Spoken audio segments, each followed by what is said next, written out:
later, but let's talk about this guy, the Indus Valley civilization, because it's my all-time favorite. The Indus Valley civilization was located in the floodplain of the Indus and Sawardi rivers, and it was about the best place in the world to have an ancient civilization because the rivers flooded very reliably twice a year, which meant that it had the most available calories per acre of pretty much anywhere on the planet. We know the Indus Valley civilization flourished a long time ago, probably around 3000 BCE. Why is that question literally hanging over my head? But people of the Indus Valley were trading with Mesopotamians as early as 3500 BCE. We also know that it was the largest of the ancient civilizations. Archaeologists have discovered more than 1,500 sites. So what do we know about this civilization? Let's go to the thought bubble. Everything we know about the Indus Valley civilization comes from archaeology, because while they did use written language, we don't know how to read it, and no Rosetta Stone has thus far appeared to help us learn it. I meant the other Rosetta Stone thought bubble. Yeah.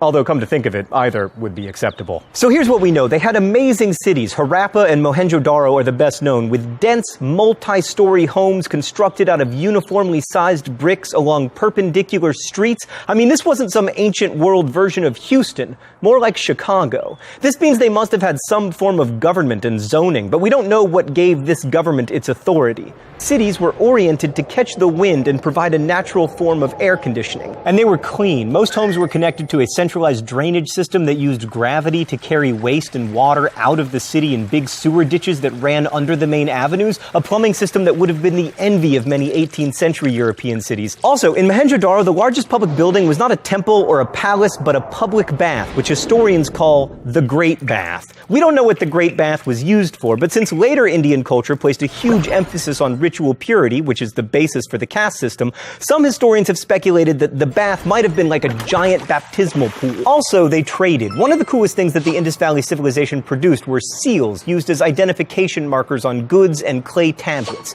These seals contain the writing that we still can't decipher and a number of fantastic designs, many featuring animals and monsters. One of the most famous and frightening is of a man with what looks like water buffalo horns on his head, sitting cross-legged between a tiger and a bull. We don't know what's really going on here, but it's safe to say that this was a powerful dude because he seems to be able to control the tiger. How did these seals let us know that they traded? Well, because we found them in Mesopotamia, not the Indus Valley. Plus, archaeologists have found stuff like bronze in the Indus Valley that is not native to the region. So what did they trade? Cotton cloth. Still such a fascinating export, incidentally, that it will be the subject of the 40th and final video in this very series. But here's the most amazing thing about the Indus Valley people.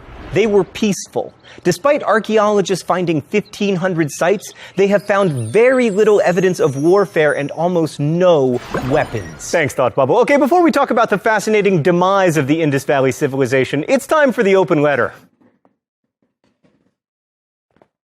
Magic! I wonder what the secret compartment has for me today. Oh, fancy clothes! I guess the secret compartment didn't think I was dressed up enough for the occasion.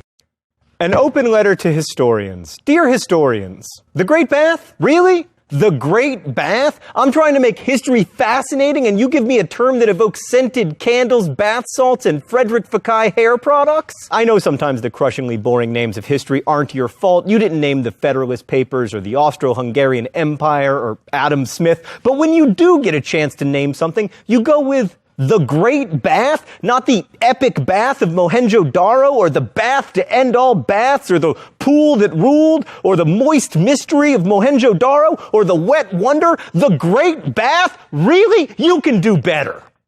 Best wishes, John Green. So what happened to these people? Well, here's what didn't happen to them. They didn't morph into the current residents of that area of the world, Hindu Indians or Muslim Pakistanis. Those people probably came from the Caucasus. Instead, sometime around 1750 BCE, the Indus Valley civilization declined until it faded into obscurity. Why?